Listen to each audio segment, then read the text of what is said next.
Hello, my name's Eric Flo.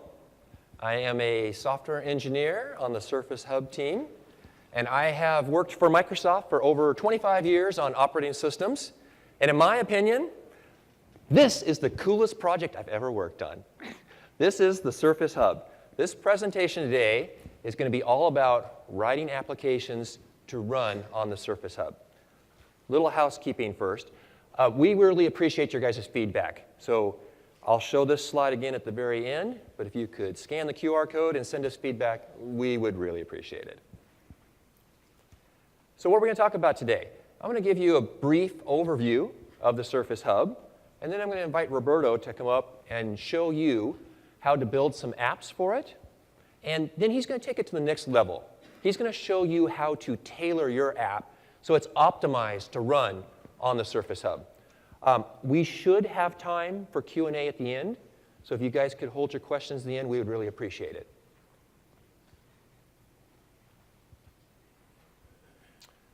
When Bill Gates founded Microsoft, he had a vision. His vision was a PC on every desk and in every home running Microsoft software. That vision empowered individuals, but it did very little for groups. The Surface Hub is here to fill that space. The Surface Hub is all about empowering groups. It will be as transformative to the space as the PC was to the individual and to the desk.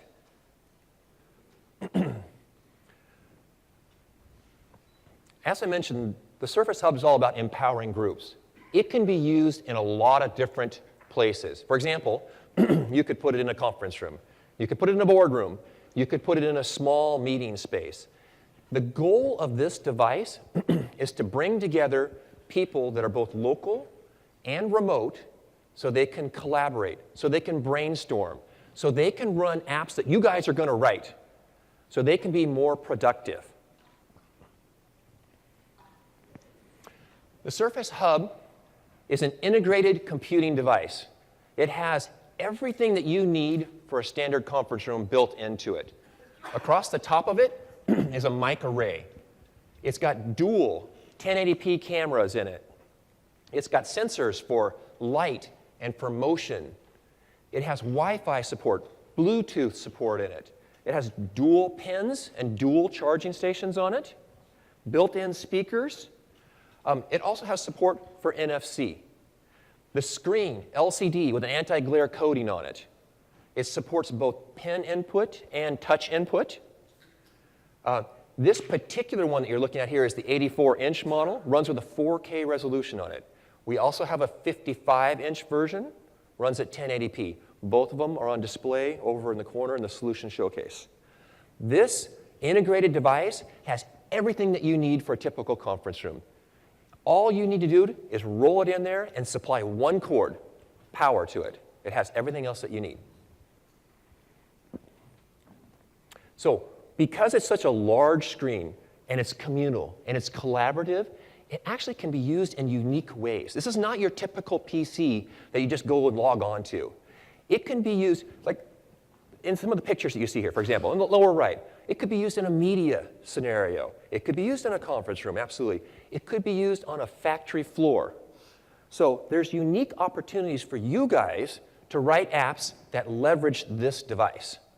So imagine that you're writing an app that presents like pages of information, a story, or their reports, okay? Because you have so much real estate to work with, when you present this information to the users, you can do it in a way that makes sense for them to collaborate. You could have all the pages stacked up, and then the user could flip through them. Or they could take the pages and they could fan them out across the large screen. Or maybe they zoom in or they zoom out, right?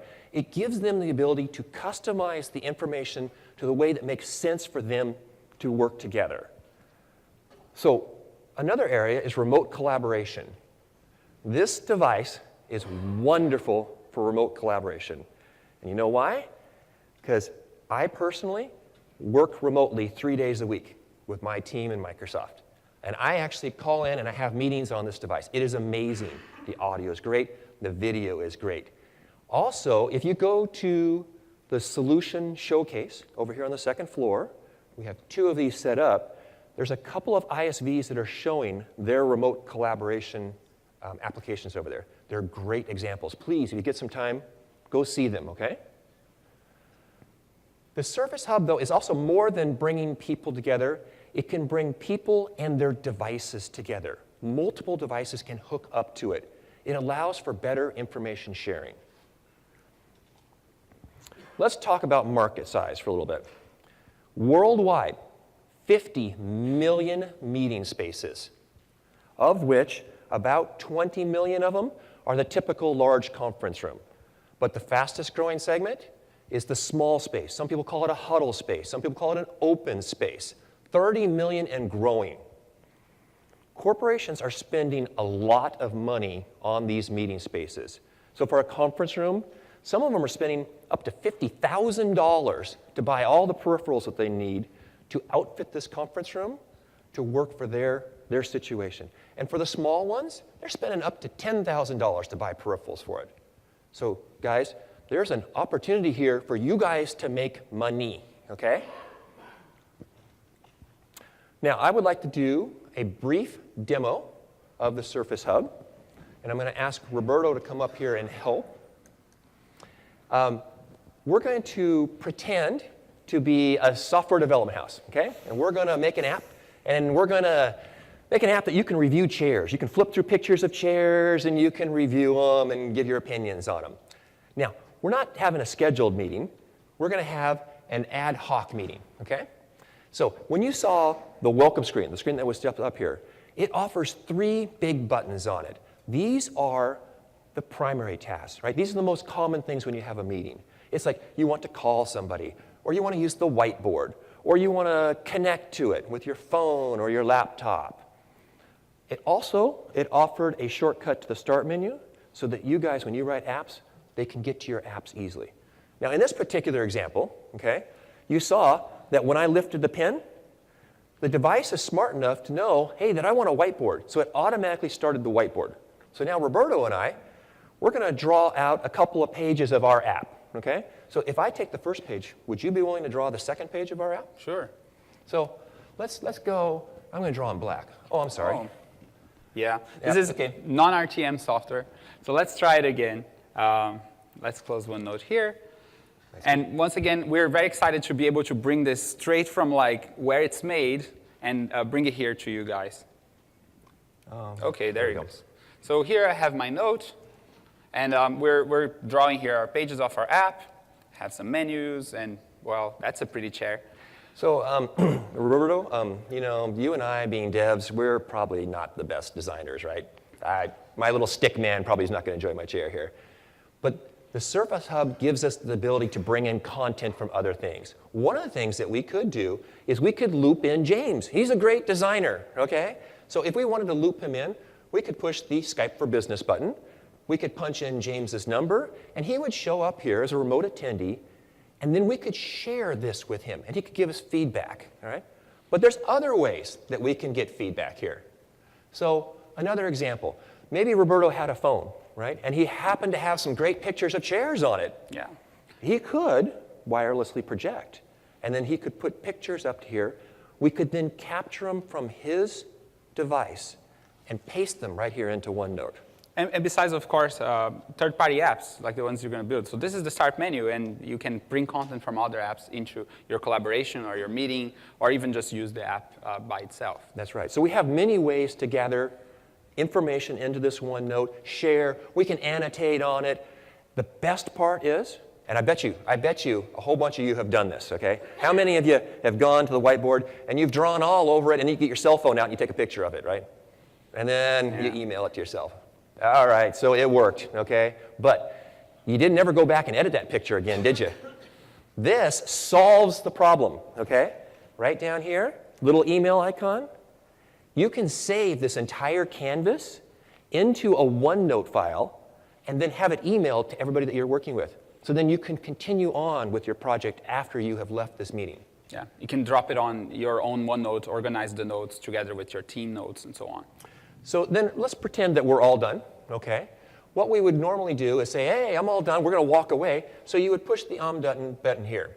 Now, since Roberto's going to use the device, I'm not actually going to end it, okay? But if I were to push the yes button, it will reset the device. It will return back to the big blue welcome screen that you saw, and it's ready for the next meeting, okay? Yeah. So at this point, I'm going to ask Roberto to take over, and he's going to talk about building some applications. Roberto, this is for you, sir. Oh, thank you so much. So let's move over to the PowerPoint a little bit, and I'll talk a little bit about developing for the Surface Hub. And let me present myself. I'm Roberto. I'm also a software engineer in the Surface Hub team, and it's really exciting to be here and show this beautiful device. It's really we're very proud to be able to display it and have you play it at the showcase too. So let's talk a little bit about developing for Surface Hub. And here you can see this beautiful 3D map app. So this is like just to give you a little bit of a glimpse of what can you do with such a big screen. And we noticed that people on the showcase love finding their home in the 3D map. I don't know why, but it's something cool to do. It's just a beautiful screen, and you have to think differently when you develop apps for it. But actually, developing apps, it's not hard at all. It's very easy. So let's talk a little bit about that. Building apps for Surface Hub. So Surface Hub is a member of the Windows 10 device family. We have devices all the way from the smallest Internet of Things device, embedded device, all the way to our giant screens passing through Xbox, HoloLens. All of those run universal Windows apps. And you heard about them about 1,000 times in this conference, and I'll say a few more. Surface Hub runs the universal Windows apps. And that's the main thing you have to remember. You make your app run on all devices. If you think about screen sizes, you will scale up to the Surface Hub. But also you can tweak it. You can make it a little bit better. You can use some of the unique capabilities of this device to improve your app even more, even though it's still a universal Windows app. So let's talk a little bit about the device families.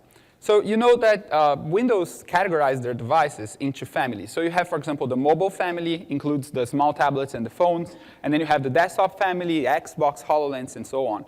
And the Surface Hub, it's running Windows 10, but it's part of the Windows Team device family. We're called the Windows Team family. Why? You need to know that. You need to know that if you want to code, make some customization of your app that is specific for the Surface Hub. Because if you just use screen size, you wouldn't be able to differentiate between any 4K desktop and the Surface Hub. The resolution is the same. You wouldn't be able to for the 55-inch, you wouldn't be able to differentiate between a 1080p phone and the 1080p Surface Hub because they're both 1080p. So resolution is not enough to know where you're running. Resolution and scaling, it's not enough.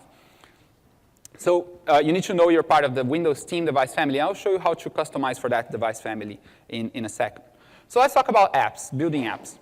It's easy. It will take all your skills from universal app development because Surface Hub runs the universal apps. They scale automatically.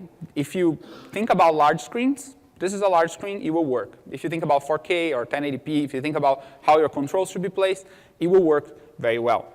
Also, if you don't have a Surface Hub and you want to see what it would look like to design an app, especially in XAML, Visual Studio 2015 has a preview on the XAML Designer that is the Surface Hub 84-inch. So together with phones and tablets, you can switch the XAML Designer to show the Surface Hub 84-inch.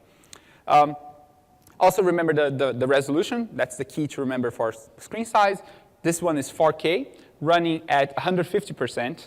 And the 55-inch is 1080p, running at 100% scaling. So 150%, 100% scaling, 1080p, 4K. It's not that complicated to remember. And also, all this information is on the documentation, too. Of course, you can create a neutral x86 or x64 package. We don't support ARM because all our processors are x64. And store submission, you have to think about two things. Remember two key points when you submit to the store. First, make sure Windows Team or Windows Universal are included in your platforms. Because you can submit apps that go only to phone or only to desktop. If you want to have it on the Surface Hubs, it's Windows Team. And second one is the seat licensing. The idea is because this device is going to be for enterprises, we expect that IT pros and admins will go and buy apps in the business store or just download apps on the business store and then deploy across the company. So if you want to be part of that, you want to deploy to the business store, you need to opt into seat licensing so that the admins can do that. So that's great.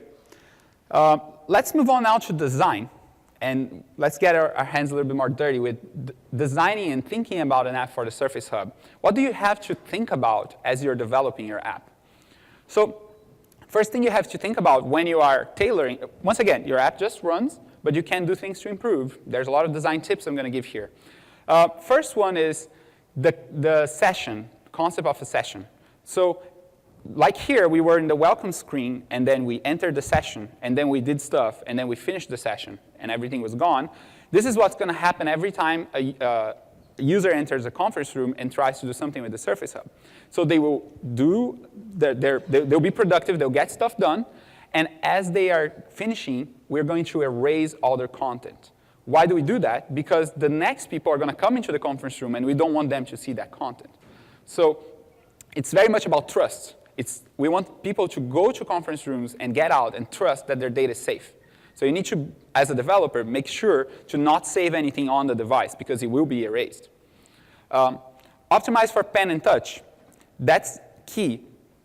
When you're talking about a device this big, it's so visual, it's so tactile, you really want to be on the screen. You don't want to be using a mouse or a keyboard for sure. And you want to make sure that you use all the capabilities that our sensors give. You can use multiple touches and pen at the same time, which is something very unique. And you can also differentiate between pen and touch. You can make sure that touch will pan the content while pen will write on the content. So you want to make sure to use those two to your advantage. And of course, the size of the UI is important. If you are making a presentation app, you want to make sure things are full screen and use all the resolution because we want everyone in the room to see. But at the same time, if you're close to the screen, if things are too big, I can't even see the whole screen when I'm like, just to give you an example, when I'm right here. I can't even see the whole screen. I only see like an area in the middle. So you can use that also to your advantage. You can put the important things in the center and put secondary controls on the sides. So interesting things that you can think about when you right-size the UI. But I'm going to go into each of those points in more detail now. So let's talk about cleanup. Why am I talking so much about cleanup? Because this is very unique to the Surface Hub. Not many devices have this concept of cleaning up and resetting everything when you're done with your app. The Surface Hub does, because it's a communal device. It's a device that will be just hanging out there in a huddle space or in a conference room. People will go, use it, and get out. That's how it's going to operate during the day. And because of that, at the end of every session, we want to be sure to not leave anything. So we're going to erase all application data, documents, pictures, media, temporary files, app settings, everything. And the key for you developers, app settings, app data, gone. So you don't want to save anything locally. You want to make sure that all your data is saved either on the cloud or on a personal device like a phone or a tablet that is connected to the screen. And remember, we have so many sensors, you can actually use that to your advantage. You can use NFC and tap the phone to download your content, or you can use the phone to log in. You can do so many cool things so that the user can start fresh and make sure that the data goes with them instead of being deleted. So for the most common one, which is the whiteboard, we had a solution that was sending the notes by email. But you could imagine, for example, pairing with a phone and doing a lot of cool things like that that are unique to this big form factor. It's a device that invites you to come and pair and connect. Also, think about first-run experiences. You're probably, everyone has seen apps that when you get in the app, it says, welcome to the app. Let's take a tour. Let's do a tutorial. And point arrows to things saying, this is how you do things. So this is cool. It's very useful for mobile apps. But it's in the Surface Hub, because your app doesn't know if it's the first run or second run or third run, because you don't have local data, you need to be aware that that first run experience will run every time. So be aware of that and consider reducing your first run experience or even removing completely. Because on the first time, it will be great, and on the third time, it will be really annoying. And after the fifth time, they might really avoid your app. So you don't want to be putting those little tutorials every single time. So let's talk about design and scaling and how close you are to the device. So during our user research, we found it very useful to divide the interaction into two zones of engagement. So we call it zone 1 and zone 2. Zone 1 is when you're close to the device. It's about up to 1 arm's length of the device. A person that's in zone 1 is really touching the device. It's writing on the device. It's really close to the device. Sometimes they are not. Sometimes they're just like discussing with someone else, but they are that close. And at that zone, you have to be aware that they don't see the whole screen. They probably have a limited awareness, a cone of awareness in front of them. That's the area that they can see. And in zone 2, it's when you are further away from the device. Then they could be watching a presentation. They could be just hanging around the device and talking about some content. They could have other devices in their hands, maybe a phone, maybe a tablet. So you want to make sure you adapt to that. They might be seated in a conference room. So you want to make sure that when you're tailoring for zone 2, you want to make sure that everything is big and readable and visible. So, for example, this map is great on zone 2 because you guys can see the map. It's very visual. But at the same time, I have a little bit of zone 1 controls here, the smaller menus, which are for me, the presenter. So you can mix and match them as your scenario goes. So with those zones in mind, oh, also let me tell you about the size of the zone, of course. So zone 2 goes more or less up to 4 meters with a 55-inch device and up to 6 meters with an 84-inch device. So of course, bigger device will give you a bigger zone 2, a bigger engagement zone. Even though here in this conference room, I believe people all the way on the back, which would be outside of zone 2, they can still see and be part of this presentation. So you can adapt that to your scenario. But knowing those zone 2, and zone 1, zone 2, these concepts of engagement zones, there's a lot of things you can do to improve your apps, to tweak your apps. So let's talk about positioning. Think about the user's context and posture. If they're sitting down, if they're standing up, if they have another device, if, where are the user in the relationship with the space and the device? Make controls reachable, and that might sound redundant, but you need to make sure people can actually touch your controls. Here, the controls that are on the top are hard to reach unless you are as tall as Eric. They are hard to reach if they are on the top. So you need to be aware that some people have accessibility requirements. They might have a wheelchair or might have difficulties moving their arms. You need to make sure that the main controls should be on the bottom. And you should think about which controls do you put in the center and on the sides. I give the example here of the shell, of the Surface Hub shell. So here we have the Skype buttons on the right side and on the left side. Why do we do that on both sides? Because they are secondary controls. They're not like here in the middle. But also, I don't want people to go and walk all the way across to start a meeting. I want them to be able to do it from either side. I don't want them to also, as a presenter, have to cover the contents to start a meeting. So you think about that, like think about occlusion, and think about how do you use the sides of the device. Because we have all this space, we can't afford to have the controls always there. So also think about the brightness and proximity to the screen. So when you make your app very bright, like white, it will be uncomfortable after a while for the user to be close to the screen, especially in zone 1.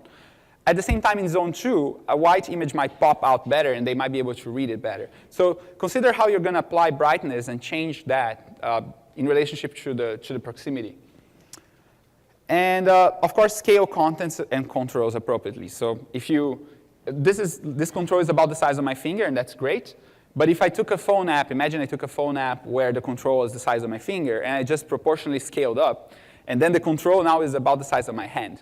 So you got to be careful when you do scaling. Be smart about it. Think about where the controls are on the screen. Sometimes the control that here, it's here on the bottom. It's not exactly comfortable to be hitting all the time. So these controls, we don't hit them all the time. It's fine.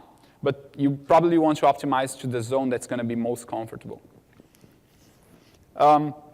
So now let's go and move on to actually the code part, which is my favorite part. You know, English is not my first language, as you can notice, but actually code is my first language. I imagine you all speak code with me. Let's go and speak a little bit of XAML and C#. So why did I choose XAML and C#? I believe most of you are familiar with it. Those are the technologies that we have been demoing all over, and it's really easy to read and understand. You can use other universal app languages like C++, like Visual Basic. And from yesterday, now we know that Java and Objective-C and everything is coming together. It's really awesome. I'm excited to be at Microsoft right now. But let's talk a little bit about this app. So here, I'm going to play the part of a software developer on a design firm. So my design firm has an app that allows people on their phones to review the designs that we're sending to them. So the client can receive their designs and say, I like or I don't like the app. I don't like the design. So let's take a look at that. I'm going to move on to my display, Visual Studio, your favorite friend. So here, let me just show you this app that we have running on a phone form factor, or a small tablet form factor. So here, this is a universal app that we developed before, and this app is for clients to go and say if they like or if they don't like their design. So on the go, the client can go and quickly swipe and say, well, you know, I really like this sofa. I like this. And you can say, I like this, and you can go and say, oh, I don't, this one I do. It's very fast, very optimized for that on the go. If you recognize the furniture, we actually took the pictures here in the conference, so it's a client that's very interesting in conference furniture. They're probably trying to make a conference as cool as Build. So here I'm going to open the menu, and it's a global navigation menu. So it's an app that it's working very well. It's very tailored for mobile. It uses the patterns that mobile users expect. It has this bright blue color. It pops out well on the phone. I can recognize it quickly. So it works great. I can type the comment with the virtual keyboard. And my clients love it. They take the app, they walk around, they can swipe, and very quickly be done with it. But now, my firm got this amazing device, got this giant touch screen on their conference rooms. And now they asked me, well, why don't we try putting that app on the Surface Hub? And I said, that's cool, because now we can invite the clients over, and they can discuss with us. They can discuss on the conference room instead of doing that just on the go. And I said, sure, let's try that out. So I'm going to just run this app on the Surface Hub, and let's see what it looks like. So I'm going to change here to the remote machine. We're using the regular remote debugger, no magic here. You guys know it very well.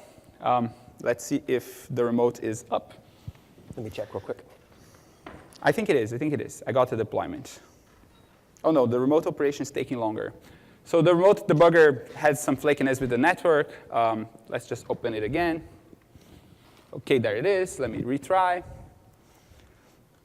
So yeah, I'm just going to deploy to the remote debugger. Let's try that again. There it is. So this is the same app. It's a universal Windows app. So no magic here. We can deploy the app, and it will show up on every device.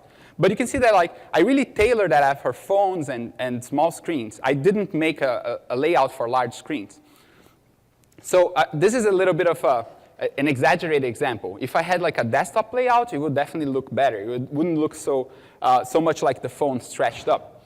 You could definitely go and think about the screen size. But here, I just had my phone, and my phone app, and I want to run that universal app here. And it runs. I can do all the same tasks. I can swipe up. I can come here and type using the virtual keyboard. But you can see the virtual keyboard is a little bit less comfortable to type on this vertical surface. So we have to improve that.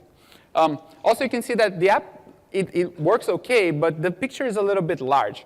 Because remember, my cone of awareness is about here.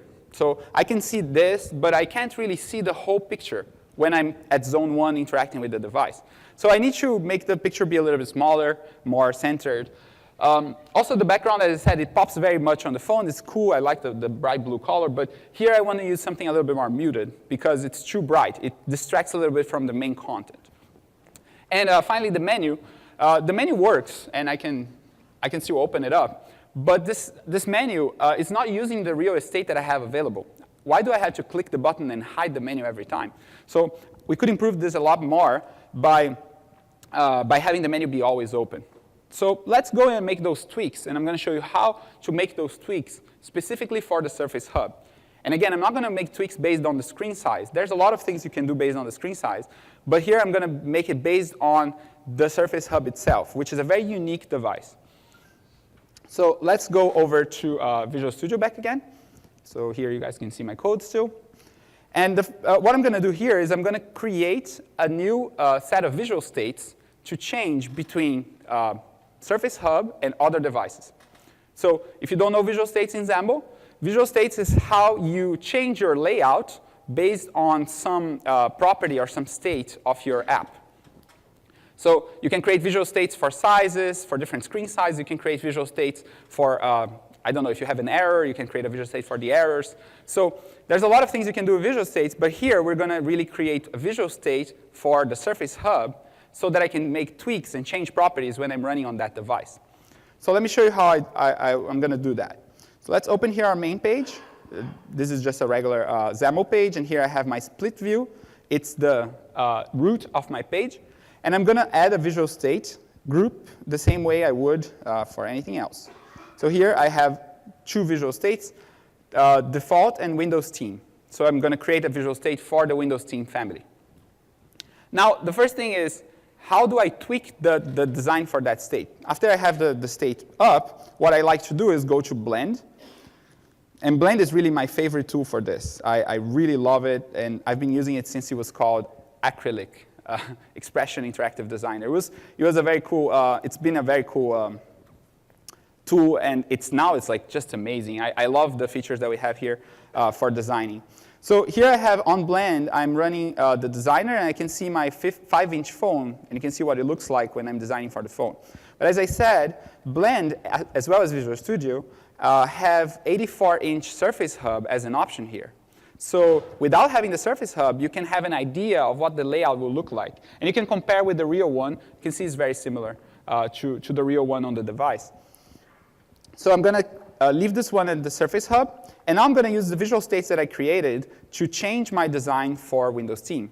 So how do we do that? You click the state here. So usually you're going to be in the Solution Explorer tab. You just click the States tab.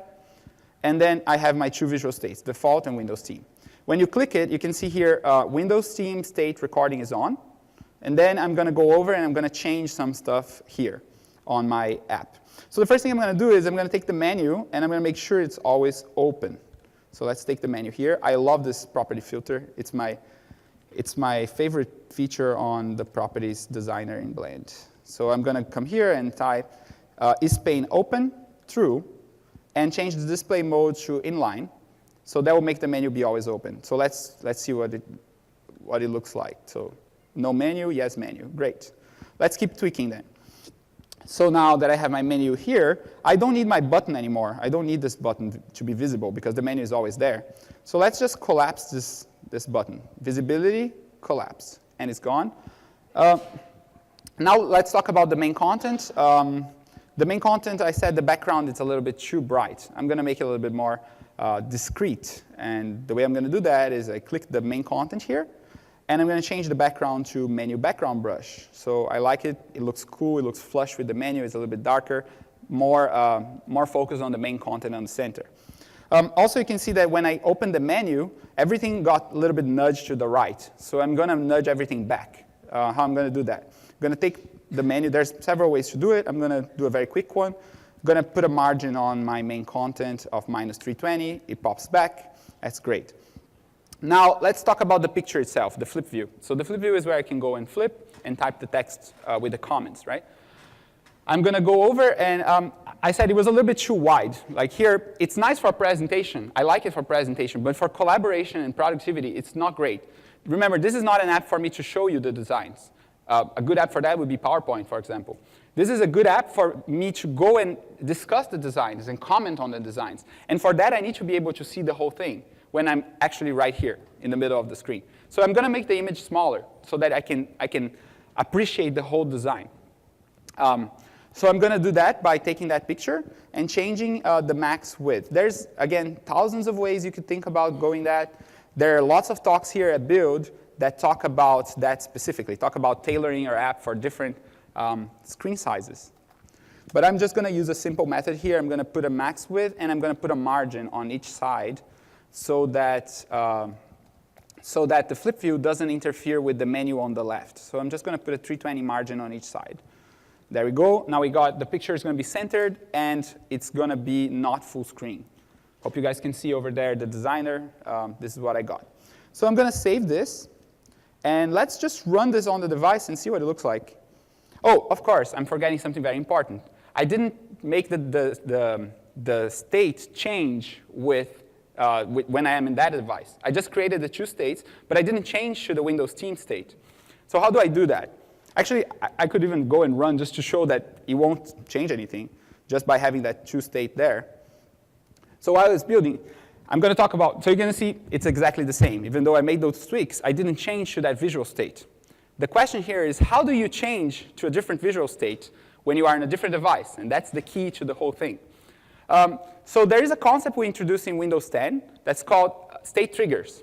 And there's one state trigger that comes with the SDK, which is really cool. It's called the adaptive state trigger.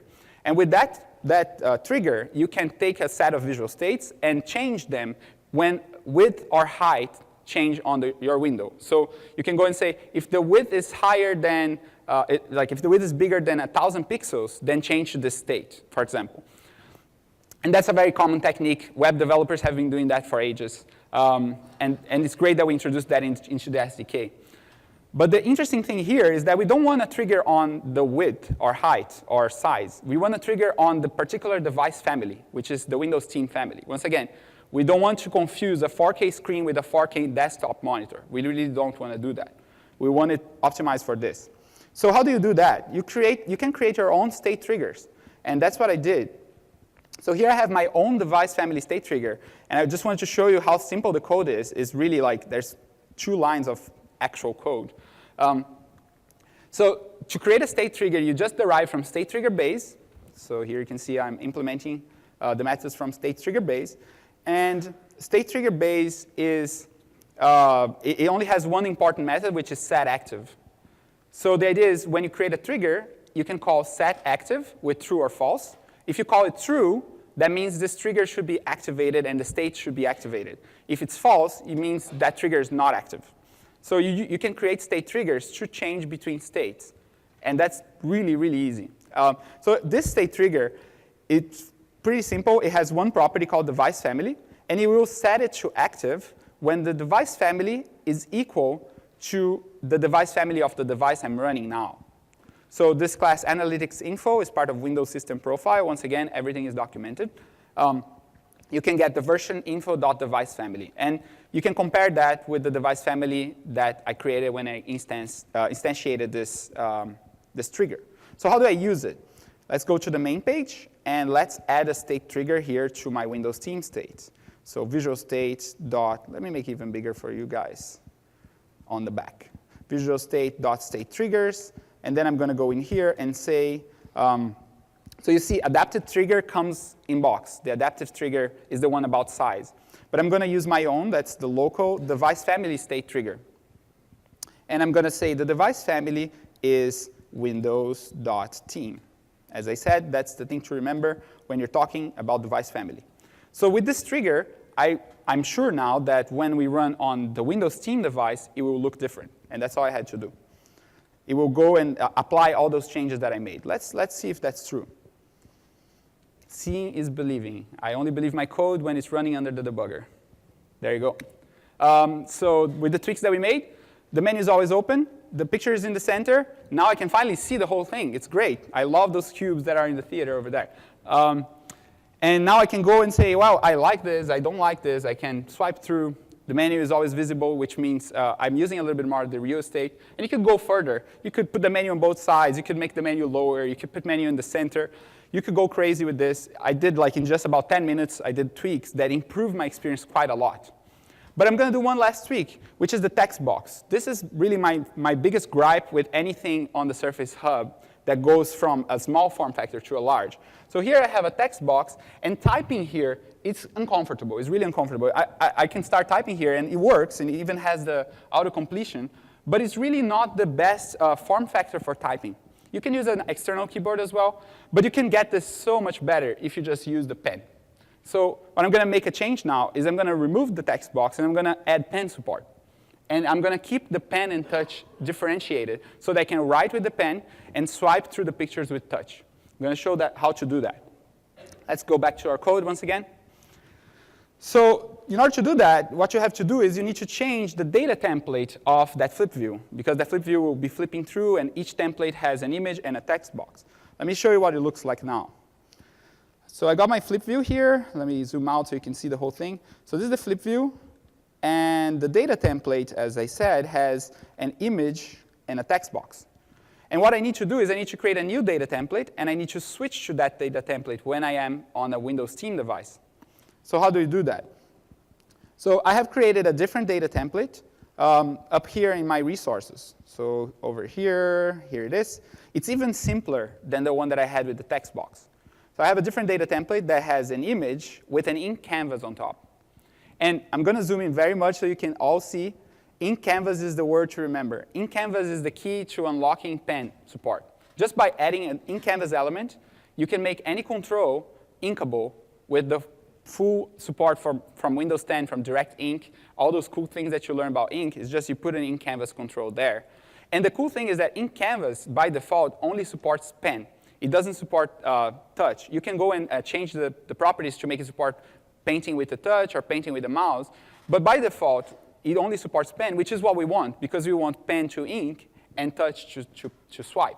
So let's see what that looks like. So I'm going to go and apply that data template, which, again, is the same picture view model, is the same data, is the same view model that is feeding this view. I'm going to go over to Blend. I'm going to choose, once again, my Windows team state. And then I'm going to go to the flip view and say, when you are in this state, make sure to change your item template here, item template, to be the ink template that I created.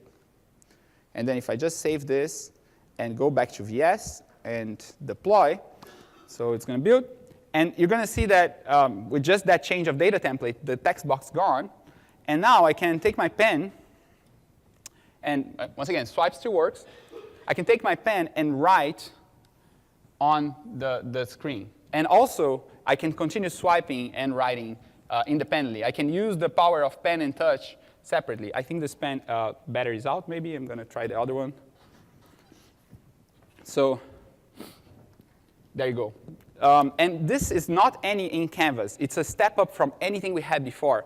If you go to the Direct Ink talk, they're going to talk all about how this is the best ink canvas Microsoft has ever shipped, because it has, by default, pressure-sensitive pen, and it has, you can look like how the ink follows my pen very closely. So it has super low latency, by default, out of the box in XAML. So if you go to their talk, the Direct Ink talk, they will tell all about how this is the best ink experience we ever shipped out of the box with one line of XAML. And that's great. And let's say now that I put this app on our conference rooms, and people like it. People can come, and they can ink, and they can use the menus, they can swipe and evaluate and say, oh, I like this picture, that's great.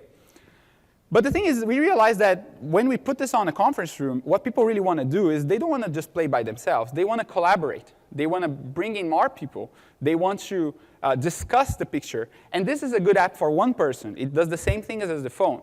But if we want to bring more people, how can we improve the app even more? How can we think about collaboration? How can we optimize from the ground up for the Surface Hub? And that's what I just did. I created a different view for this app, and I'm going to show you how to switch the views. I created a different view instead of just tweaking the user interface elements with visual states. I created a whole new view from scratch. And that new view is being reimagined for the conference room, for the Surface Hub, for collaborating. And I'm going to show you what that looks like right now. It took me about a day's work to go from that to the other one I'm going to show, so that you know that it's also not magic. It's not crazy complicated. Because the data is the same, the code behind is the same, I'm just creating a new view. So here, I'm going to go back to my app XAML CS, and let me show you on Solution Explorer first. So you have the main page is the page we were working on. And I created before another page called the Surface Hub page. And I want to make sure that when I am on the Windows Team device, you should go to the Surface Hub page. So how does that look like? There's several ways of doing that. Once again, I'm just choosing one that's very simple, which is I can use rootframe.navigate on app XAML on the onLaunched method. So here we are on launched. We can navigate to a different page according to the device type, to the device family, sorry. So here this is the one that comes out of the box with the template. I'm going to comment it out. And I'm going to use the one that will do a slightly different thing, which is when my device family is the Windows team, go to the Surface Hub page. Otherwise, go to the main page. So very simple. I just changed the whole page out of that. And now let's take a look and see what this will look like. So let me run this one. And it's going to deploy. And this is how I reimagined this app for the conference room. And let me show you a little bit of a few of the features that I was thinking about when I was developing this one. with the help and the feedback of our team back in Redmond. So this is a screen that it's a lot more optimized for the conference room and for the Surface Hub form factor because it now uses the whole area of the device. I put the menu on the top because it's not very important for me. I made it horizontal, and it's more symmetrical. The like and dislike buttons are bigger, and I have space now to include the text, but they still work just the same. And also, now, you can see I have this 3D carousel where I can swipe through the pictures instead of the flip view. Because now I'm not constrained by the space on the phone, and I'm also not constrained by the battery and memory performance of the phone. So now I have a better graphics card. I can abuse the 3D effects a little bit. And also, I can make sure to give a little bit of context, because I have that space. I can give a little bit of context to the user. This is what came. This is what's coming next.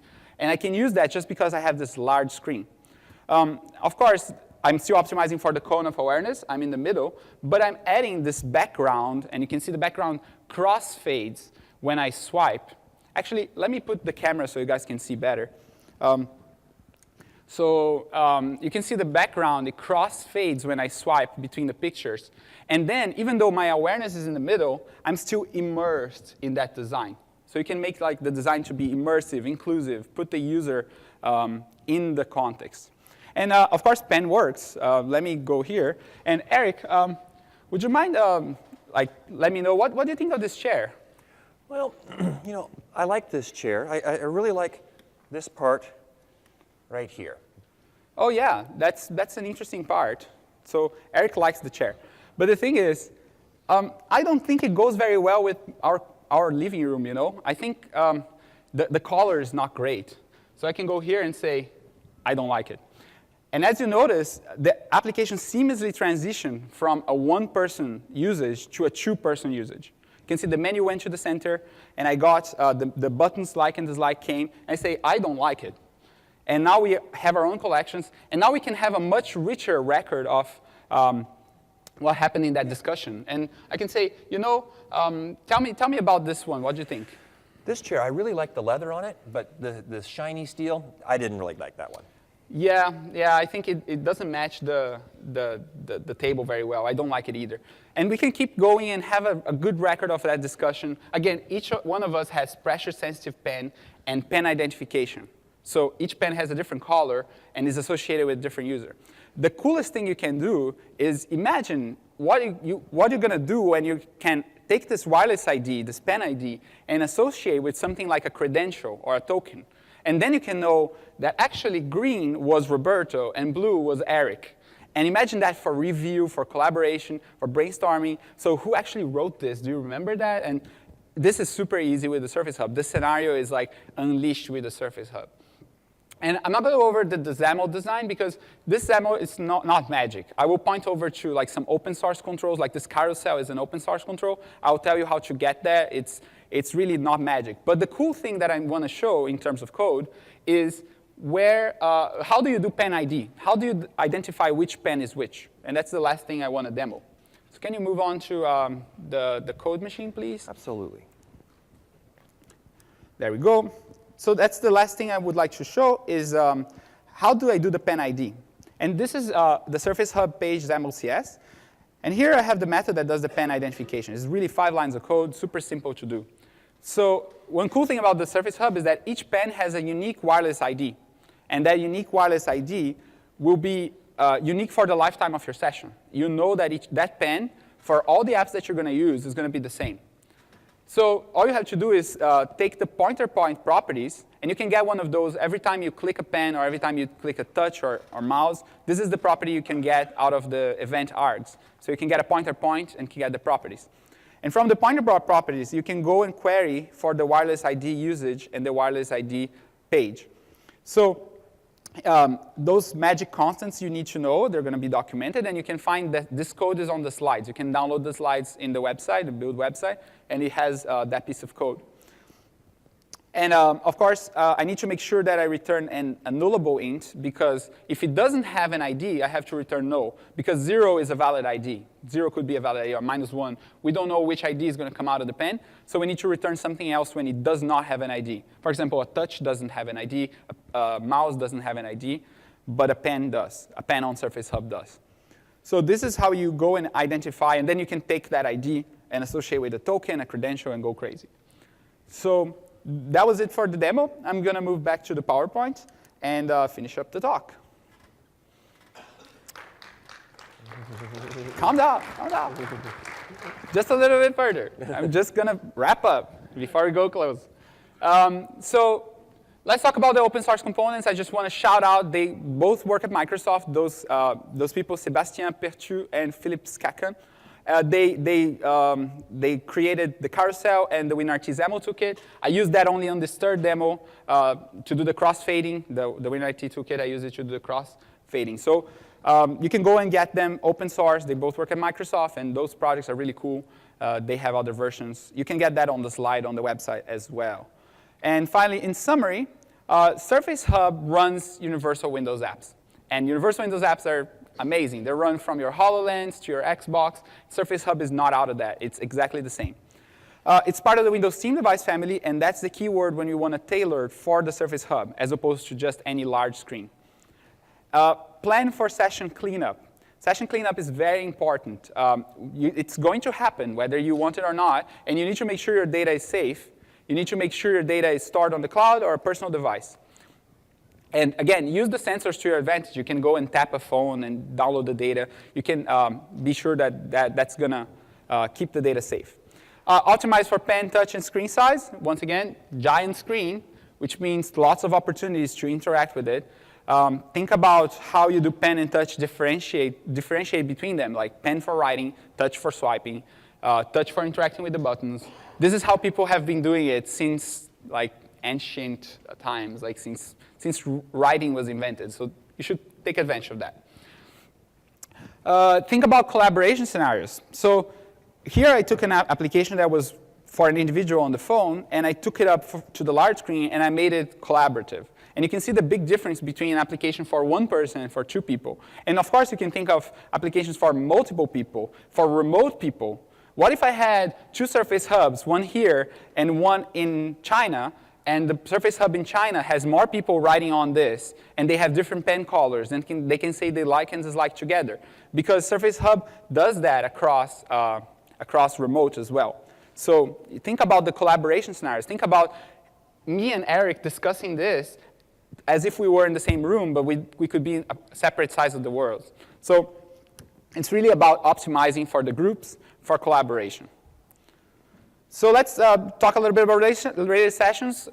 This session was very introductory in the sense that we showed you the Surface Hub and showed you how to tailor your apps. But if you want to go deeper on the ink, you should take a look at the two sessions from the DirectInk team, the introductory one and the advanced one. They talk about multiple inks at the same time. They talk about ink recognition. They talk about advanced processing, and they will just show you how amazing this ink canvas is. And also from the small screen to the big screen, this is a talk that goes and talks about design based on screen size. How do you do the adaptive design? And of course, they were going to talk a little bit about device families, but you can take those learnings from large screen to small screen and apply it here too. So thank you very much for coming, and we'd like to open for Q&A. Of course, if you want to try out the device, we invite you to come over to the showcase. Mm-hmm. We invite you to download the SDK, try it out, play with the latest bits, and of course, and there's more information on surfacehub.com also, I understand. Surfacehub.com. So you can go and try it out. And we're going to be available in the Insider Lounge and in the showcase area for the whole afternoon. You're going to be able to find us. But if you have questions, please, the mics are open. Could you please go to the mic? I'm sorry, because we have remote attendees, and we need to make sure they can listen to. Thank you very much for coming.